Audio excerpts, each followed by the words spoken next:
Metal Gear Solid: The Gritty Spy Thriller. It had a remake, which was the retelling of events from the perspective of the series weeb. It's like one of my Japanese animes.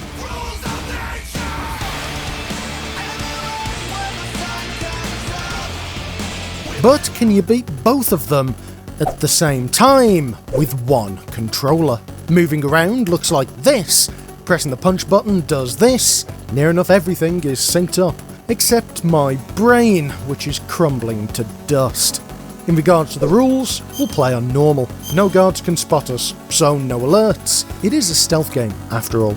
Anytime either game fails, I have to reset, and I can't cheese the challenge. Because of the way the games work, I could hold triangle to make the original MGS1 snake stand still and run around with twin snakes. That's just taking turns playing games, so every area and boss must be started and interacted with at the same time. To try and make this easier, I'll refer to this, the original MGS1 Solid Snake, as OG, and this as Twin Snake. Now we start here, at the docks. It's just 4 boxes and a forklift. How hard could this possibly be? The big issue that immediately jumps out is that both snakes travel at different speeds. OG is slower and Twin Snake is faster, but worse than that, it feels like the level are more compressed and cramped, so he absolutely rockets around. There are also some small differences between the level design. Normally the plan for this area is to just make your way up to the forklift and stand at the side that no one else is looking at whilst you wait for the elevator. Sounds fine. Except again, although the guard paths are practically identical, the timings of those paths are completely different. So you need to be keeping an eye on both games to not be spotted. But once up at the forklift, you can't just run down the side of it in Twin Snakes like you can the OG. You need to press against the wall and slide behind it. That actually works out really well. Because of the restricted movement, it lets us nudge OG Snake around the corner as he needs to, and leave Twin Snake mostly immobile. Wait for the elevator, which of course comes down at different times on each game, and then wait for the guard paths to clear and head up.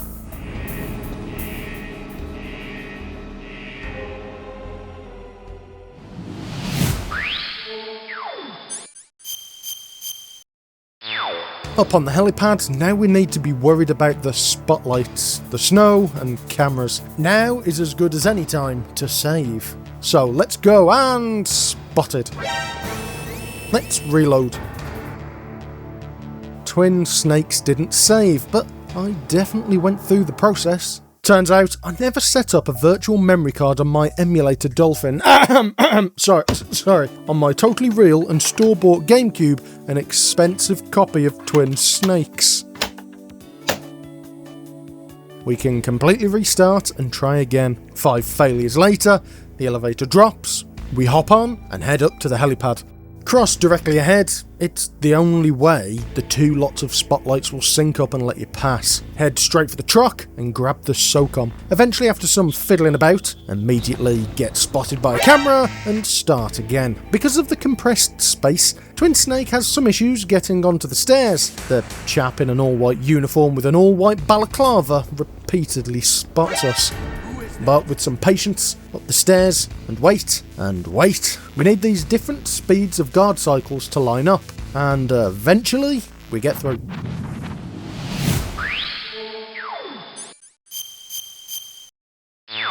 The tank hangar. Now, this is where I properly need to explain the no cheese rule. Because if I didn't have this, admittedly loose, guideline, this is how I would complete the stage. Hang and drop off the railing with Twin Snake, run to the elevator, go down to this floor where nothing will ever see you, then complete the hangar on the OG, completely ignoring the second game. That is a solution, however, it's also incredibly boring, a bit shit, and against the spirit of the challenge. Now that I've shown you that, let's do this properly. Remember this call from Master? Snake, that floor is designed so that your footsteps echo. There's a way to walk so your footsteps won't be heard. Wear your socks over your shoes. Well, in the OG I always thought it was odd, because up here your loud footsteps never alert anyone downstairs. In the Twin Snakes version though, yep, your clanging brings all the boys to the yard. So it's best to crawl like the snake both of us are, and then wait. This area at the top of the stairs, you need to wait for the cameras on different timers to sync up in such a way that you can get down the stairs, whilst also making sure that there isn't a guard underneath that can see you on both screens, both of which are, again, different timings, and it just leads to repeatedly standing there playing with your plums for some silly sod to bugger off and get spotted. Repeatedly. Starting again, head all the way around the top gantry, wait for your opportunity, head down the stairs, push all the way to the bottom of the stage, loop back up and around through the central passage, almost getting spotted by 2 people simultaneously, then frantically head to the elevator, push the button, wait for the thing to come down and head in.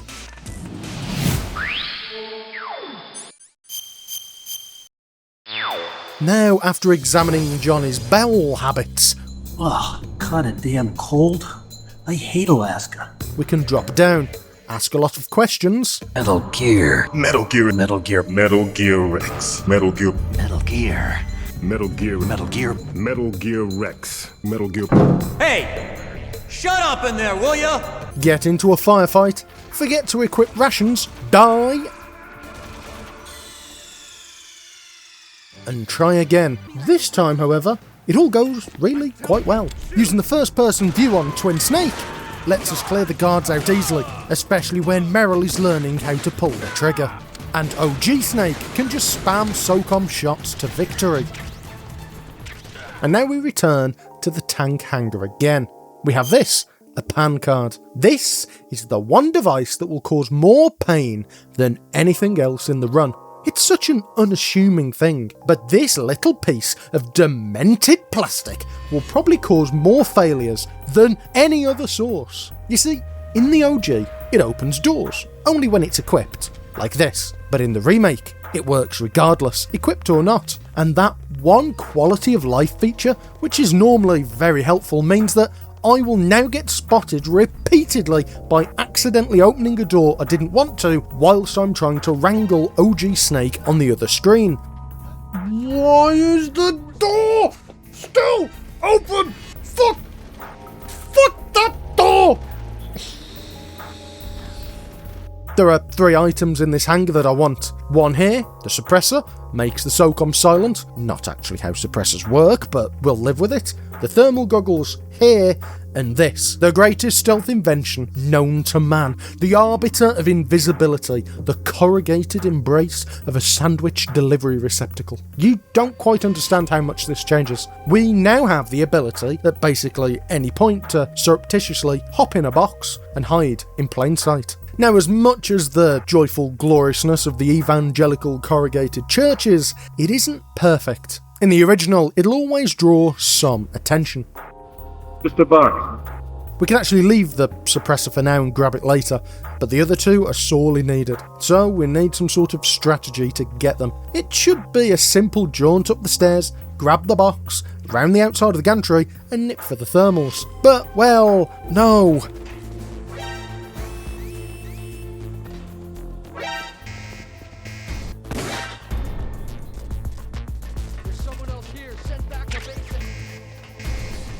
Again, being at a choke point waiting for things to line up is difficult. However, in the room with the box is also a set of chaff grenades to refill our stock. So, head to the bottom of the stairs, lob a chaff, dash up, nab the box, and creep around. This is where I start to figure out one of the more technical aspects of making this run work. Snake here, look at him, strong, fierce, but he only has 1 movement speed, sprinting and standing still. Whereas this high poly chap over here has far more movement options. He can also walk, and with the way that the dead zones on the controller work, you can make Twin Snakes walk while OG Snake is standing still, and you can make Twin Snakes walk while OG Snake runs. Now that doesn't seem important, but believe me, that bit of movement tech completely revolutionises the run, and it makes previously checkmate situations completable. Then throwing a second chaff to grab the thermals. Up here, Twin Snake can walk across, not attracting attention, whilst OG Snake dashes. Head down to the elevator and...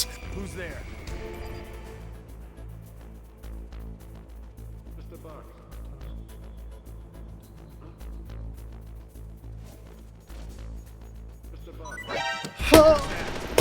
was so close! Oh, was that? Oh. Close, but not quite. Let's try again.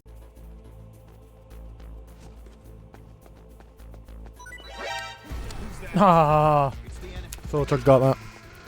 I thought I'd got it.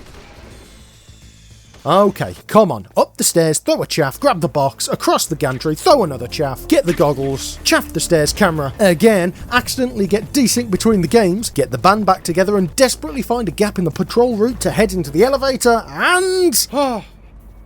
I'll take it.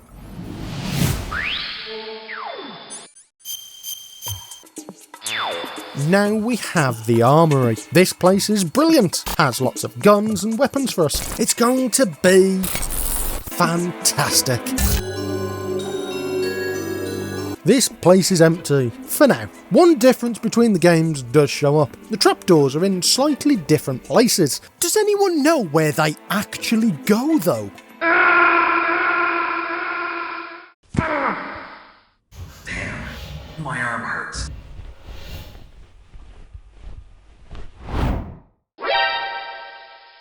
What the hell? I can see you perfectly from here.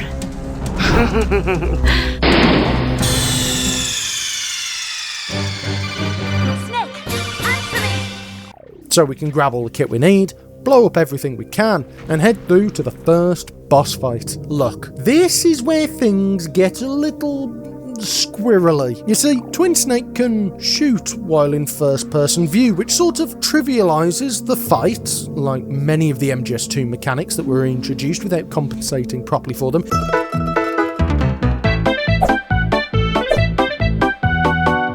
Anyway, the oversight lets us polish off Ocelot quickly. Whilst the cutscene plays, we can finish him off in the original, nice and easy. First try. Back in the armory, and now there are chaps walking about after a spot of bother trying to get the FAMAS. We can try again, and it's quite easy. There are only 2 chaps strolling about this place, and it's absolutely nothing to write home about. Now it's about time to nip up to the tank hangar, get the suppressor, trying to not get spotted stupidly. It's actually a little tricky to get the suppressor. The guard routine inside the room it's stored in is completely different between the games. Twin Snakes has a chap who wanders and has narcolepsy, whereas the original just has a man who is asleep, and syncing them up can be a pain. However, you can stuff Twin Snake behind this box wall to stop him moving around too much. Then get the suppressor on the OG, swap over, and boom. Unless, of course, he shuffles all the way into the path of the guard. Still, after that and flirting with Meryl, she'll open the door leading to this cargo bay. 5 lots of lasers, all moving at different speeds across 2 games. Remember the strat of walking with Twin Snake and standing still with the OG? Yeah, that's what we're going to do. This lets us nicely trundle towards Vulcan Raven, Giant and Shaman.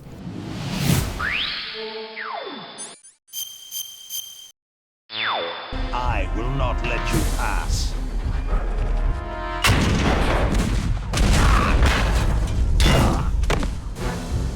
Come, let's fight! This could be quite tricky. However, we have the power of chaff, and one of our protagonists has enough health to repeatedly get run over and shrug it off like a flesh wound.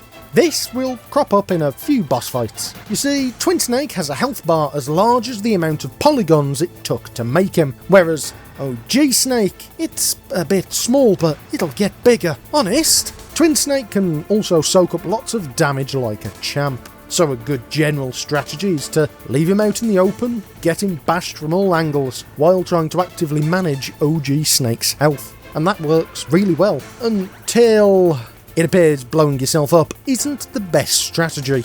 Let's try again. Popping down claymores can make the tank far less mobile, but it's harder to manage when you're evading attacks on both screens. So equip those grenades and go for the 3-pointer every time. Another boss polished off. Now into the nuke building, and remember, this is a dangerous place, heavily guarded, patrols all over the place, and we get through using the box. Of course. Now into the offices, we need the Nikita. And I think across the whole game, this is the one area that stood out as a strange level design change. Most of them are very minor, but here in Twin Snakes, it's just completely removed a room and left the Nikita out in the open, whereas in the original, it's in this side room. Odd, but we can grab the Nikita, head downstairs, and try to send a rocket to take out this electrical panel to turn off the floor.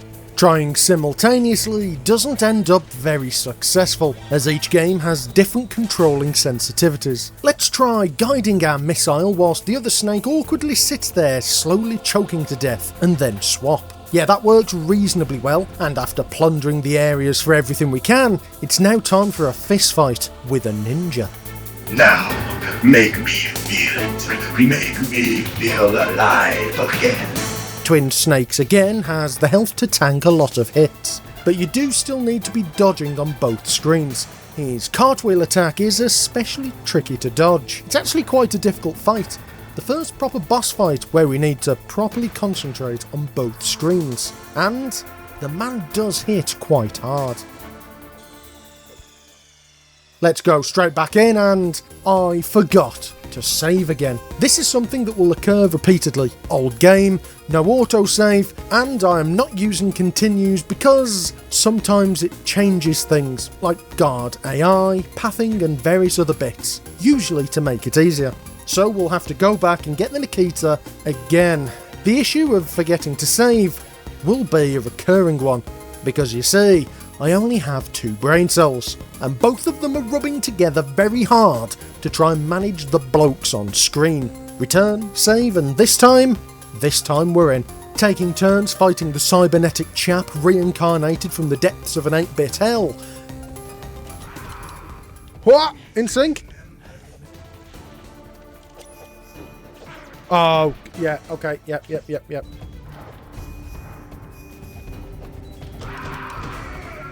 Whoa! Ow.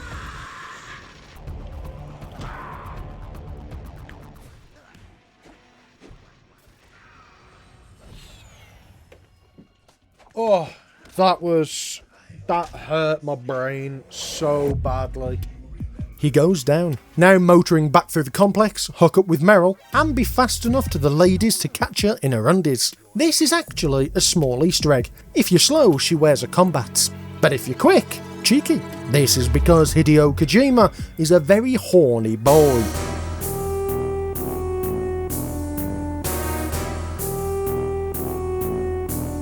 Now with the area clear, we run right into Psycho Mantis. Super cool boss fight, and once you know the trick, it's pretty easy. Just change controller ports on your console, simple as. Except, not quite.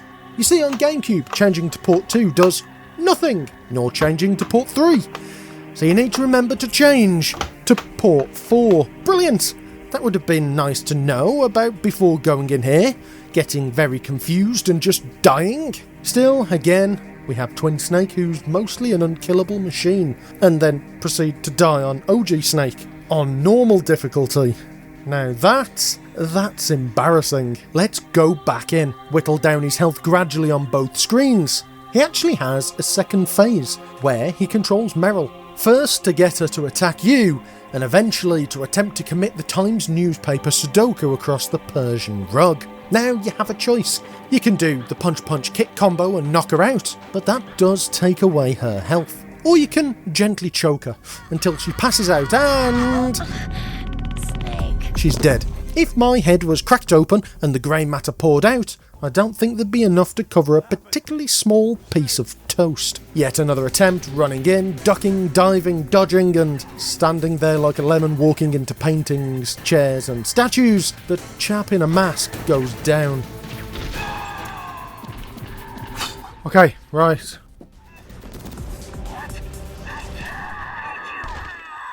And we progress, wrangling a double-ended snake through a dank dark cave, enjoy some slap and tickle crossed with water sports.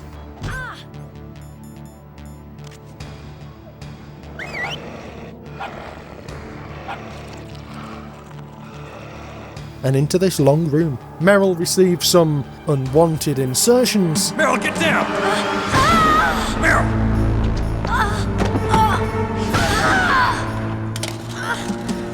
Now we need to trudge back all the way to the armory, because we need to get the PSG1 sniper rifle. And we head through to the canyon. There's no one here, just some cameras. Nice and easy. Okay, maybe on the remake there are people here. Let's try the other direction. Well, the OG has no enemies, so this is the strat we're going to go with. Hug the left-hand wall, grab this bonus ration, and wait for a small gap in the guard routines. Dash to the door and run straight for the armory.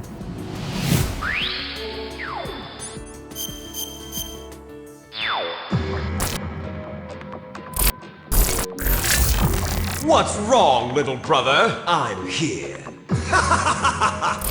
We need to get from here to here inside this room. That room also has some rather awkward lasers to deal with. Then get out. Seems simple, easy, except there are multiple guards, all of which spot you, and when you even get in the same room, it's then shrunk in Twin Snake, so it's easy to accidentally open the door and be seen. We also learn some new strategies about the cardboard box, specifically in Twin Snakes. If you're seen in it and it gets picked up by an enemy, you can just walk away, hide in a different box, it gets thrown, and then you can pick it up. That's cool, except it's really hard to do without moving OG Snake and getting spotted on the other game. Oh, and now there's an extra guard in Twin Snakes patrolling the bottom half of the level. Not only is this difficult, but technically, this means that you can't use this door here. If you walk out of there, you always get spotted. Brilliant. And all of the guard routines are at different speeds, making waiting for an opening non-trivial, let's say. But we have a cardboard box, and all the gun-toting goons are afflicted with exceptionally short-sightedness. So surely it's going to be fine. No, the other box is gone! Why is the box gone? No, that's so hard. Right. This is where the screeching of my internal brain chemistry ground to a halt, and with my synapses stopped, this is the noise that I made.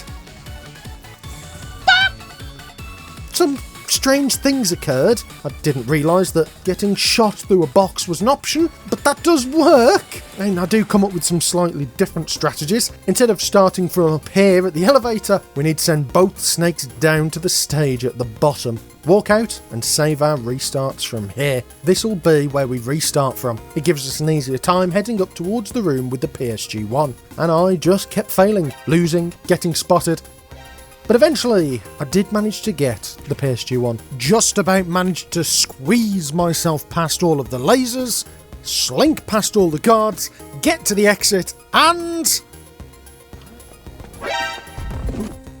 No, that was... No, that was so close! Another thing that I eventually find is that Twin Snakes is kind of weird. In the original MGS2, if you hold an enemy up, after a few seconds, they'll drop their hands, turn around and spot you, or radio in for friends. Twin Snakes, however, forgot this needed to be implemented. You can hold a guard up, point them at a piece of concrete of your choice and just leave them, and they will stay there forever. Editing rando here.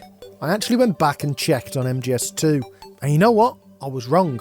You can do the exact same hold-up trick on that game. But after some testing, it does have some nuance. What you need to do is, if you hold them up from behind and they never see you, they will stand there forever. However, if they do see you, and at any point they see you with your gun dropped, when you get back around, they will start to drop their hands. So, yes, this is definitely something that I would use if I ever did another MGS2 challenge. Let me know what you'd want that one to be. Back now in the simultaneous run, we managed to get the PSG1, sneak through the lasers, past everyone, and how many attempts do you think it took? How many attempts do you think it took us to get a successful run? The answer's 36, and the reason why I don't actually sound happy about that is because this is how I did it. Oh, that was close.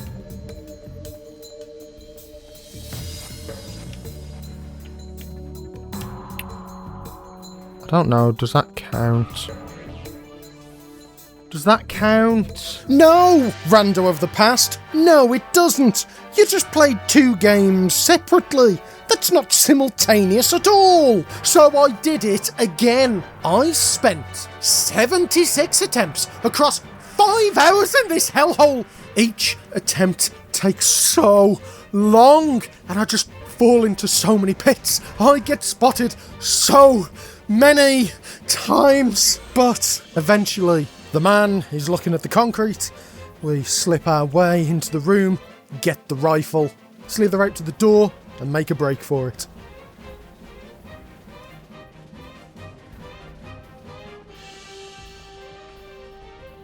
Ha ho ha he ha ho ha ha he ha ho ha ha he yes ho yes na ho ho yeah I am the greatest in the world. I'm the stealth master.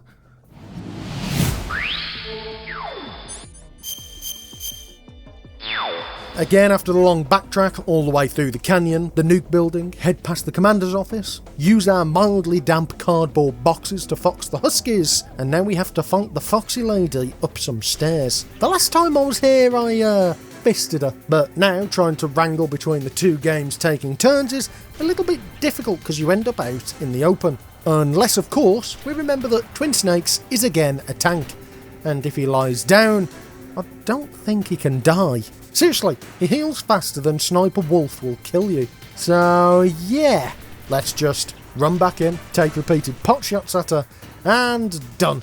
Well, that was easy. I'm sure with that being unbelievably easy, it won't instantly lead to something very, very difficult.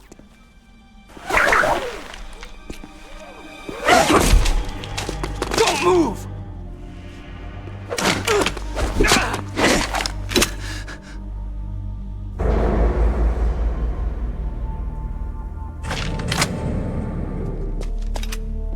It's hard to miss when you're this close. Do you want to die now? Or after your female friend? I'll die after I kill you.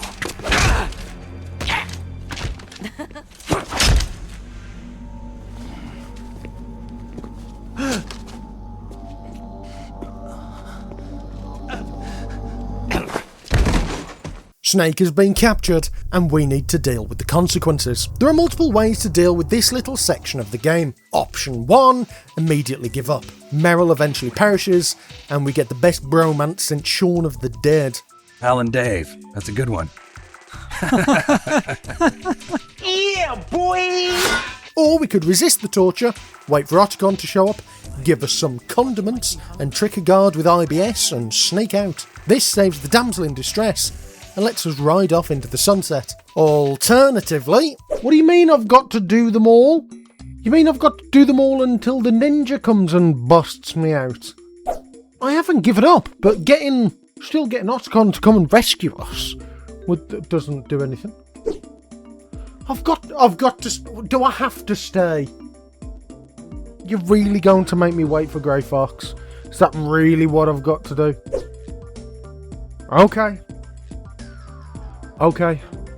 You might not know what this entails. Let me clue you in. In these torture scenes, you need to mash the circle button repeatedly to regain health. It's easy at first, but gets more and more difficult. You need to do this 4 times. Then, you're dragged off to your cell, and to escape with the ketchup or by hiding under the bed, you need to do 3 total lots of that torture. Well, what about this ninja business?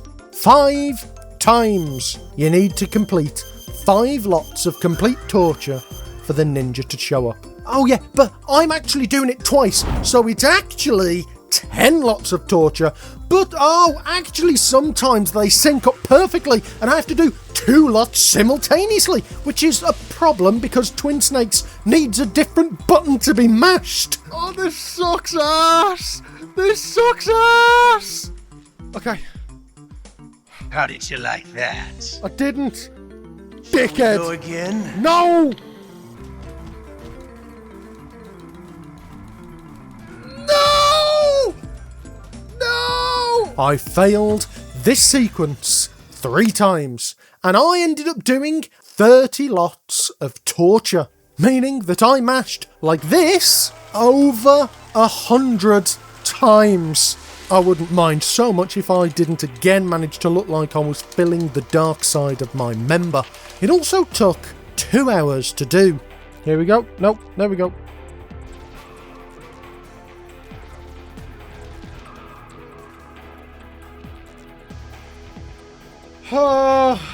It's done. Oh, thank God for that. Remind me, never listen to chat ever again. One more rerun through the tank hangar, canyon, nuke building, commander's office, cave, long hallway, all over again, and we're here. It's time for the communications tower. One rather long tower, and there are people attacking us the whole way up.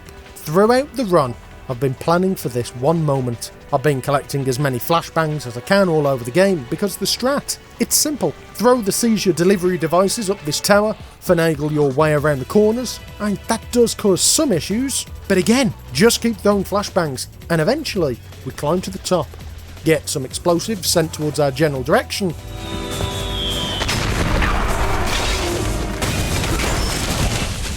Climb back down again on a rope, maybe take one more backflip than absolutely required.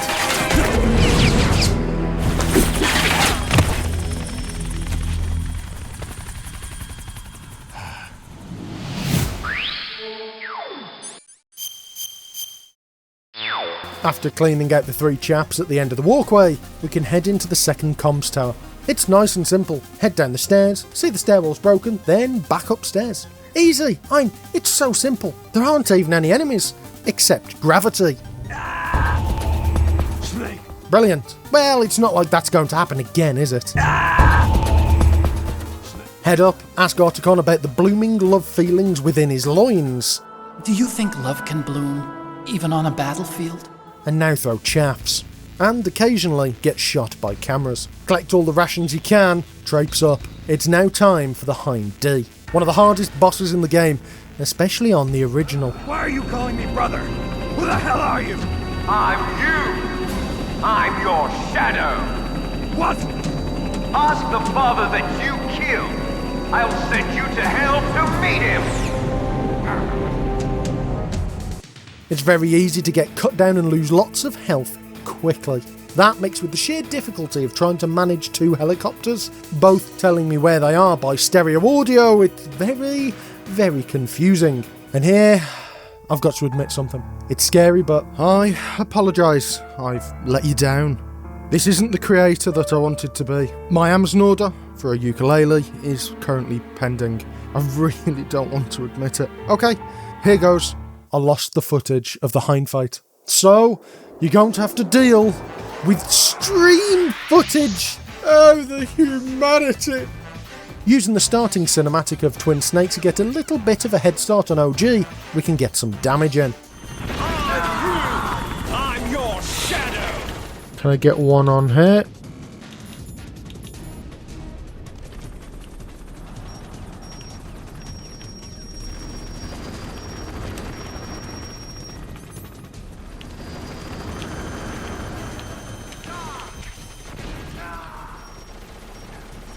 Ow, ow, ow, ow, ow, ow, ow, ow, ow, ow, ow, ow, ow, ow. Come on. I know it's hurting. You've got to wait. Okay, one down. Okay, I think it's one more.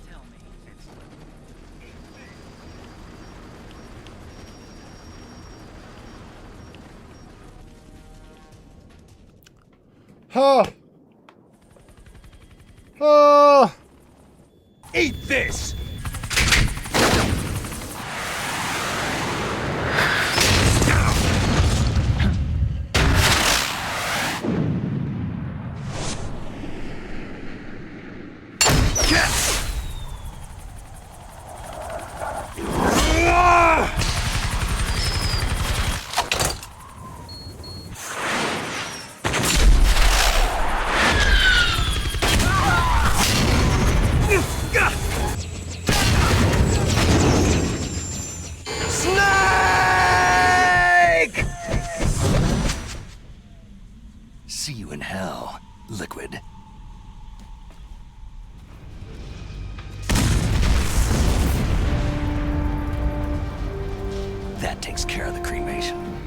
Liquid and his hind goes down, never to be seen again. I mean, who could survive a crashing and exploding helicopter? It's time for a fight in a phone booth and some fun Metal Gear facts. Did you know that stun grenades will not knock out these invisible chaps? On the original, but on Twin Snakes, it does. On the original, you also can't defeat them by knocking them out. Engaging in good old-fashioned fisticuffs, nothing happens. Now, it's time to talk about one of the most brain-burning parts of this whole ordeal, and it's something so small, you might not have even noticed until now. Menuing. The OG has all the items, like this, in a line, nice and simple. Twin Snakes, weapons and armours of similar types are grouped together. Again, makes sense. But navigating both of them together with the same input, it's yet another thing that sends the grey matter into overdrive. You can use the groups on Twin Snakes, press left and right and it will cycle both the group and the MGS1 menu. Use that to get things lined up and then you can choose what you need. But in the heat of boss fights, it's difficult, and occasionally you'll end up with some rather strange items equipped. FAMAS and stun grenades your way through, and we head straight into the next boss, Sniper Wolf 2.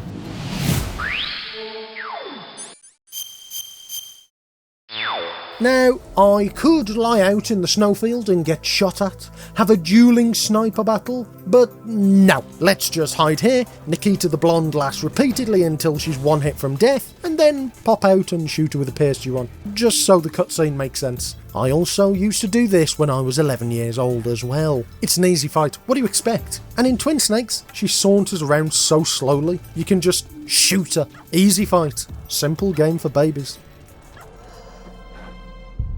I waited for this moment.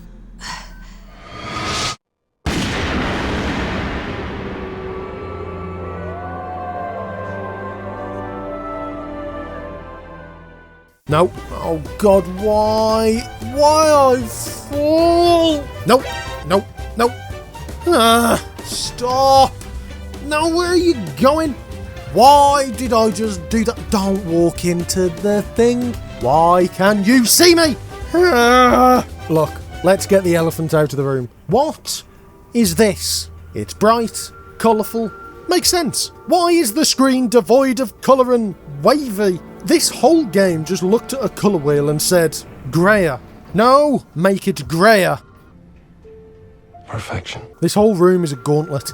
Very precise planning is required. On the OG, you can run in and just head straight for the wall to sneak across. That doesn't fly on Twin Snakes, so we need a plan. Let's wait and force this poor sap to point at a lovely bit of wall.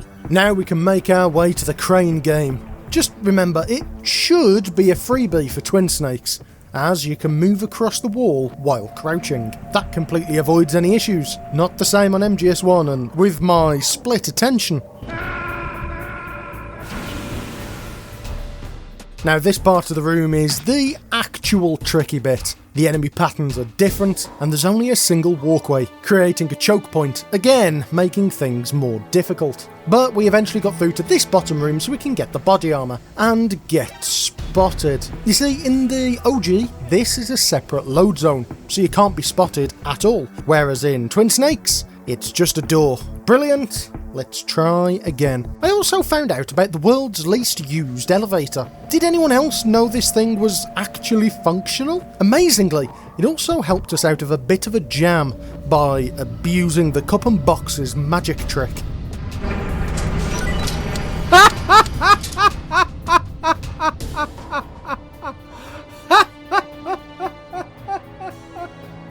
I can't believe that worked!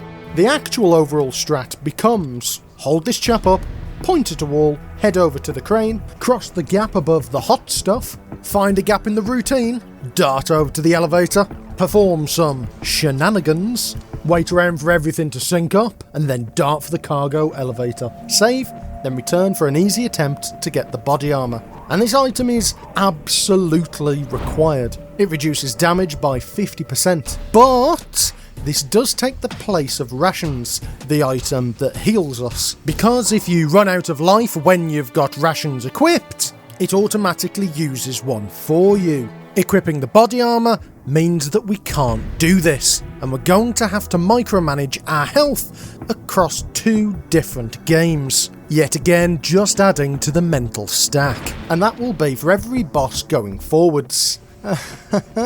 My aneurysm continues to edge itself. Go on, brain! Think like you've never thunk before!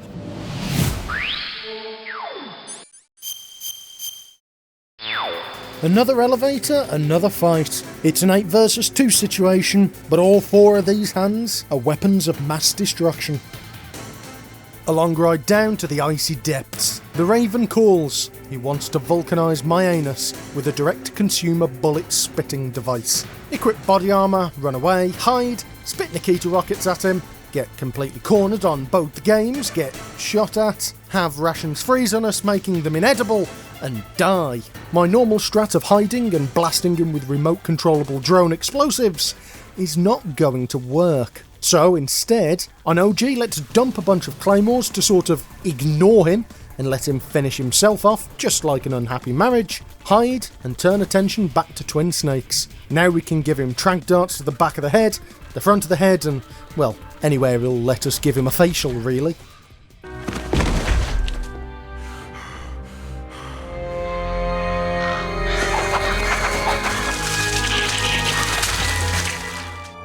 There is always an end to it, but you are different. What are you trying to say? The path you walk on has no end. The next room, super easily. I remember it. It's that stupid room with a million cameras in it. All you do is lob in a chaff grenade, and that hole was not a goal. Restart, and I didn't save. Again. 1 session claymoring and tranking my way to victory. We get through, drop a chaff and storm through. There's guards here. I feel so betrayed. We need another plan. And here we kind of have to go the boring route. Drag the chap on the main walkway down. When he gets behind a wall, aid in his sleep schedule. Then go to this corner and do the same for the overhead observer. Then the chaff and run strat does work.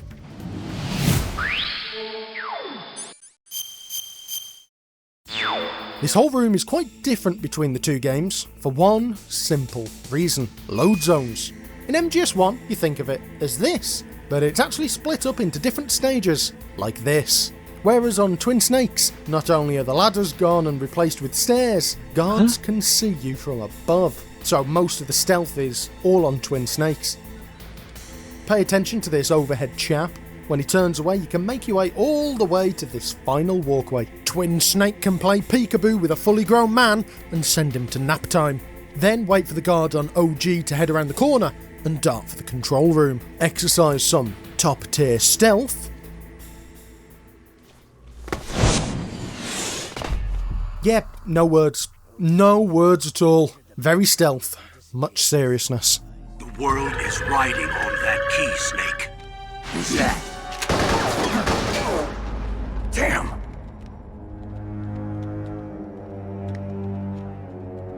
The key fell in the drainage ditch.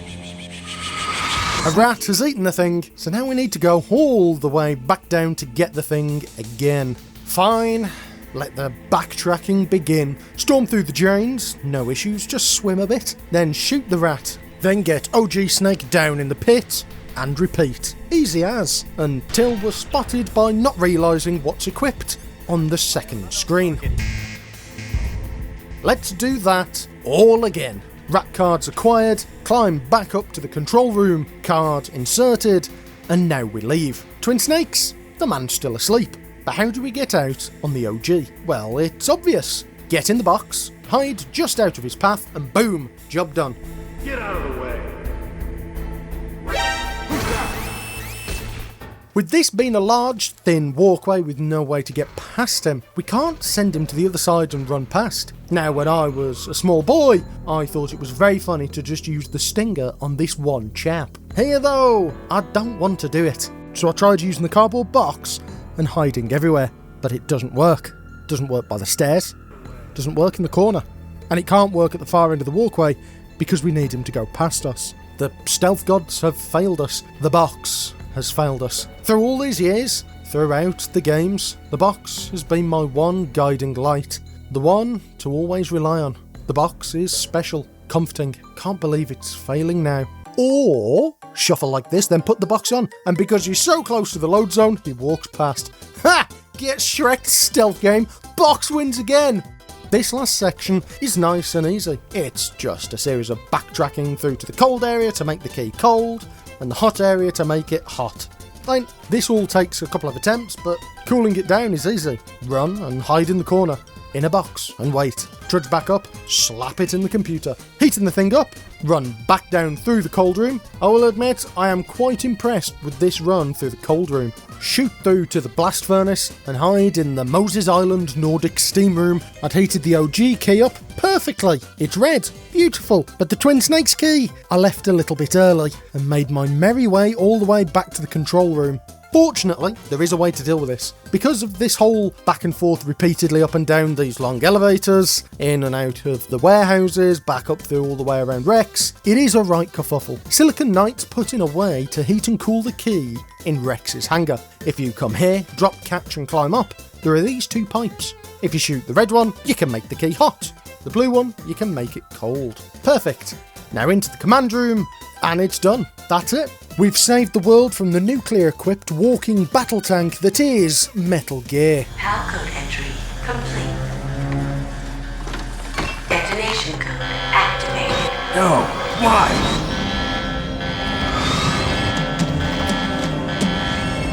Ready for launch. I deactivated it.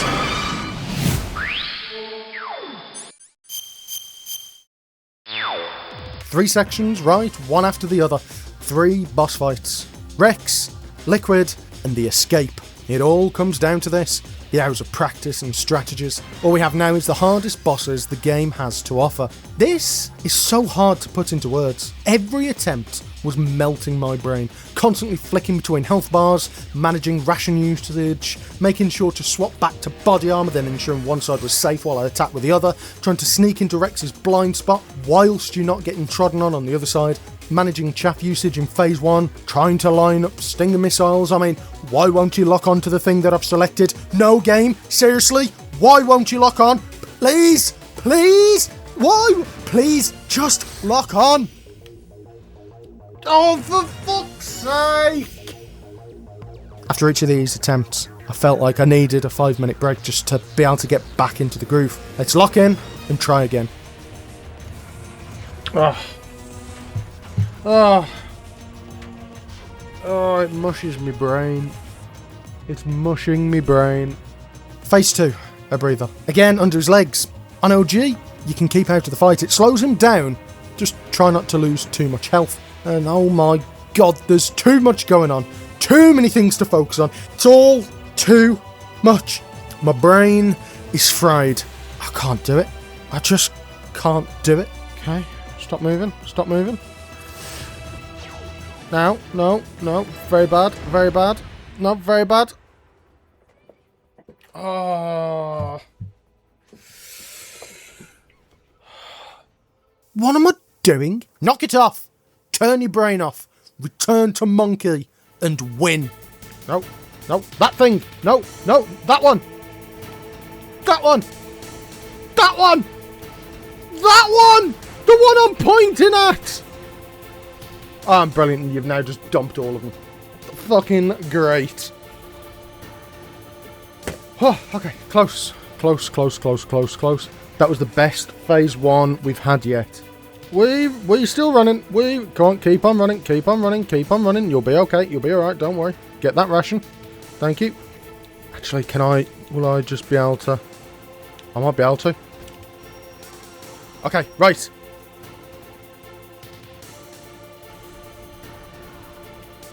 Oh, one more hit, and that's it.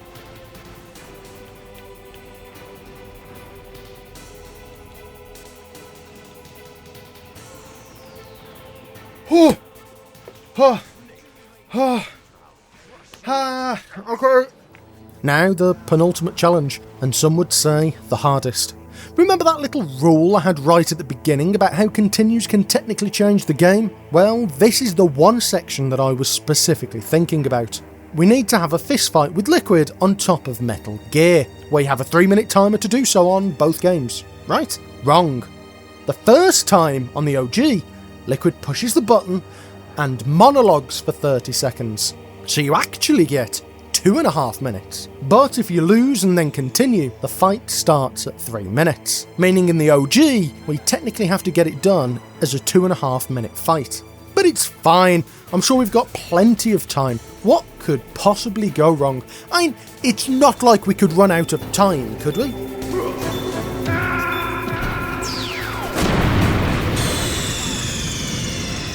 Okay, so we start both fights at the same time, but now I have a 30-second window to get as much damage as we can on Liquid on Twin Snakes, which is fine, but this will often put Liquid into phase 2, where he starts to do the headbutt. Normally, that's okay, but when you spend half of your time waving your pump in the air like this, it leads to a lot of damage that's very hard to avoid, and we have no healing. Not really ideal. But all we can do is push. Use small moments of time to focus on a single game, like when either of them have fallen off the side of Rex. Occasionally get them to sync up and just keep fighting. And an hour later, after 13 failures,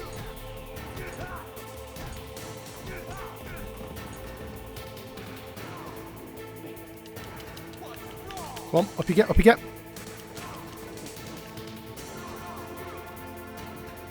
Come on, come on, come on, come on!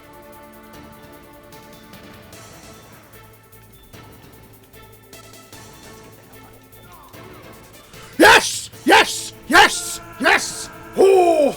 Yes! No time to spare. He falls. Get all of the rations, we'll need them, and head to the car park. Run around, stall for time until Meryl can get the Jeep going. Climb aboard and, yeah, I'm not going to lie here, depending of which side of the gameplay you look at, I'm either a mildly competent individual or a polygon journalist playing Doom. Things only get worse when Liquid, again, shows up. We need to keep the gun tracked on him twice. The rations fading, the resources depleting. But in the distance, there is a light. First the OG, and then... My eyes hurt so much I haven't blinked!